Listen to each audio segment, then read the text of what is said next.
Hello everyone, welcome to our channel. We are going to solve GATE 2018 questions of material science which are related with mechanical engineering.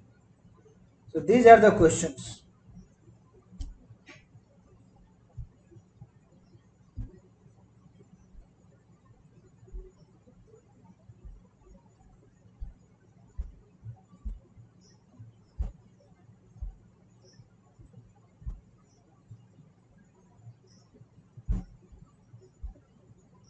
Let us see. If sigma 1 and sigma 3 are the algebraically largest and smallest principal stresses respectively, the value of the maximum shear stress is. So here it is given sigma 1 is the maximum and sigma 3 is the minimum. So we know the value of maximum shear stress tau max is sigma 1 minus sigma 3 by 2, right? So B will be your correct answer. In a linearly hardening plastic material, the true stress beyond initial yielding is. If you see a true stress strain curve, this goes like this, right? But here it is saying linearly hardening. That means the hardening portion which is over there, it is linear. So it would be something like this. This is a linear, fine. So what can we conclude from this stress strain curve? This is your true stress and true strain curve. So increases linearly with the true strain, decreases linearly with the true strain. First increases linearly and then decreases linearly with the true strain, remains constant. So you can see it is increasing, right? And it is increasing linearly. So increases linearly with the true strain. Okay.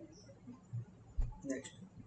The type of weld represented by the shaded region in the figure is. Okay. So you can see this is one plate over here and this is plate number 1, plate 2, and this is the welding. So when this type of welding is done, then this is called a fillet welding, right? Fine. So fillet welding will be your correct answer.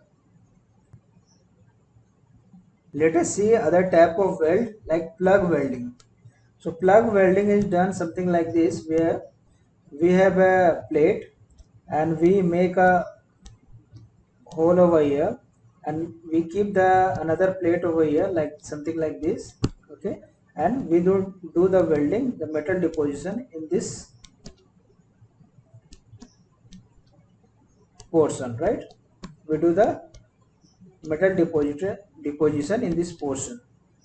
Then the spot welding. So spot welding, if you see, like these are the two plates and we do something called a resistance spot welding, right? We place the two conductors and because of the heat generation I square RT, here the welding takes place by formation of some kind of nuggets. Then the groove welding. Groove welding is the standard groove welding. So both these are the two plates, plate 1 and plate 2. So we make V groove or we can make U groove. Sometimes we make a double V, okay, and double U also. Okay, so these are the groove welding. Okay. The number of atoms per unit and the number of slip systems respectively for a face-centered FCC crystal are, right? So it is asking number of atoms per unit cell and number of slip system. So guys, we know the face center.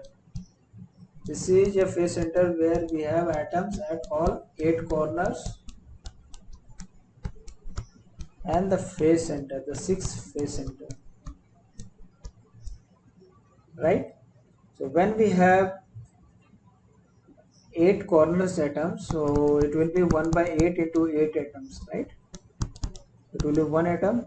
And face we have half contribution and 6 faces are there, so it will be 3. So if we add both these, so 4 atoms are there per unit cell.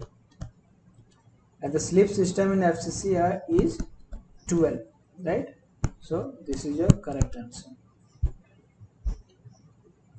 The state of stress at a point for a body in plane stress is shown in the figure below. If the minimum principal stress is 10 kilopascal, then the normal sigma y is. Okay, so here it is given sigma x and sigma y we need to find, and tau xy is given, and here it is given the minimum principal stress is given. So principal stress, that is the sigma 1 or sigma 2, is equal to sigma x plus sigma y by 2 plus minus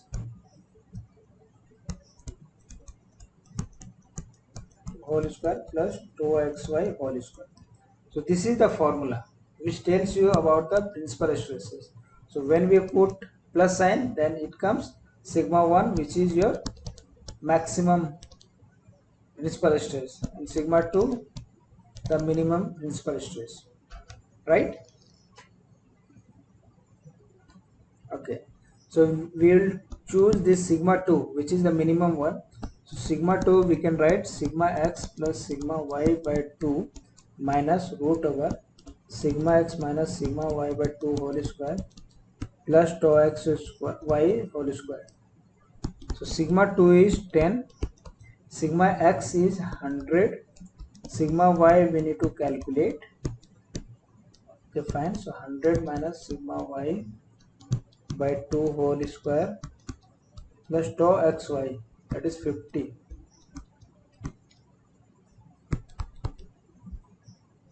right? So you do the calculation of this, it can be like 10 minus 50 minus sigma y by 2 is equal to minus root over 100 minus sigma y by 2 whole square plus 50 whole square. This implies minus 40 minus sigma y by 2 whole square, so it will be plus, so 50 minus sigma y by 2 whole square plus 50 square. Okay, so in the next step,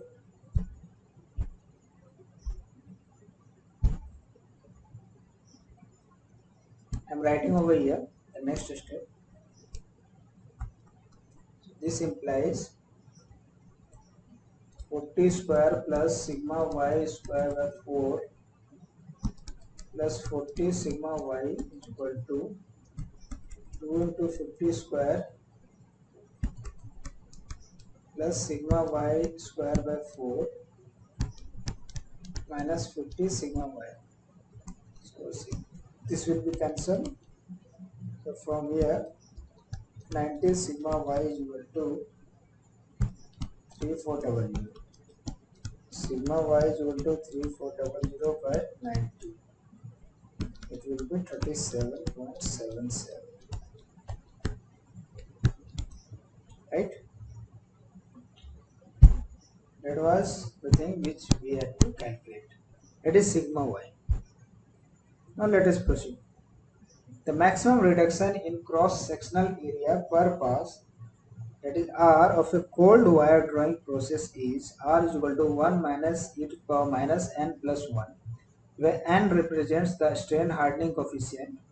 For the case of a perfectly plastic material, that is R is, okay, so R it is given 1 minus e to the power minus n plus 1, right, where n is the strain hardening coefficient.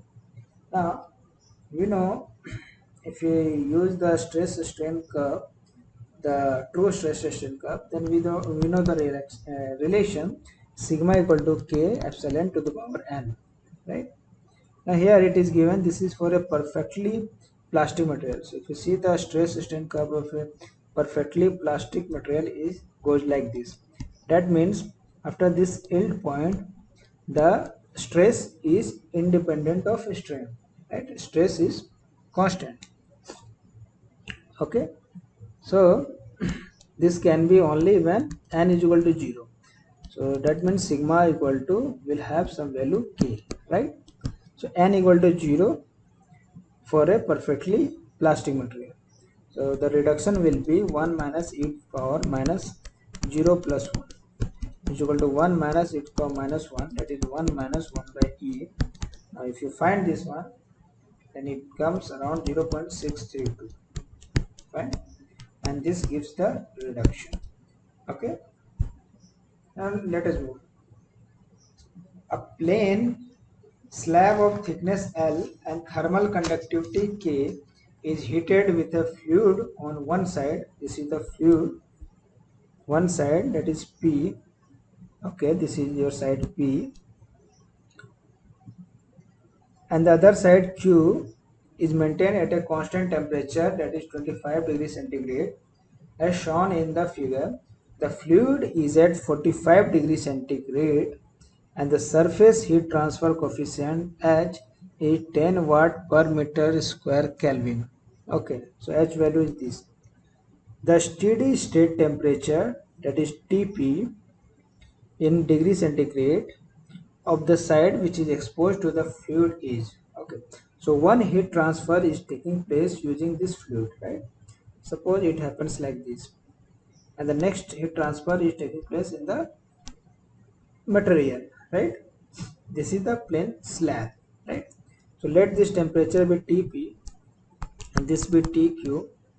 Okay, so the heat transfer, the heat flux basically, that is Q, through this fluid to the surface will be same which is happening here in the case of plane slab, right? So we know Q is equal to, for the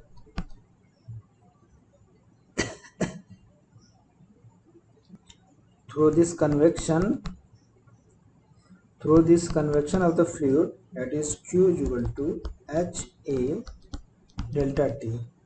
So we can write, sorry, this is capital Q, the heat flow. So small q will equal to H into delta T. This implies 45 degrees centigrade minus Tp by 1 by H, that is 1 by 10, right? And this will be equal to, in the case of slab, so in the case of slab, Q is equal to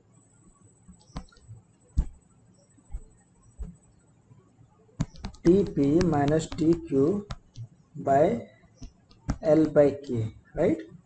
So this implies Tp we have to find minus 25 degrees centigrade divided by L. L is 20 and K is 2.5 watt meter Kelvin. So length is in 20, so we have to convert this into meter, right? Standard unit. Okay, so now equate both.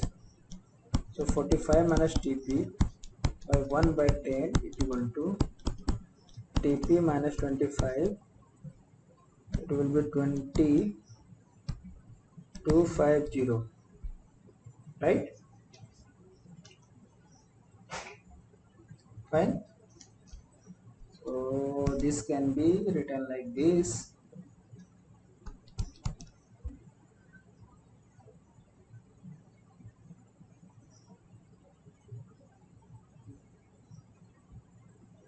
Okay, so it will be 20, 45 minus Tp is equal to 25, Tp minus 25. So this implies, so it will be 4 into 45 minus 4 Tp is equal to 5 Tp minus 25 into 5. So this implies 9 Tp is equal to 25 into 5 is 125, 125 plus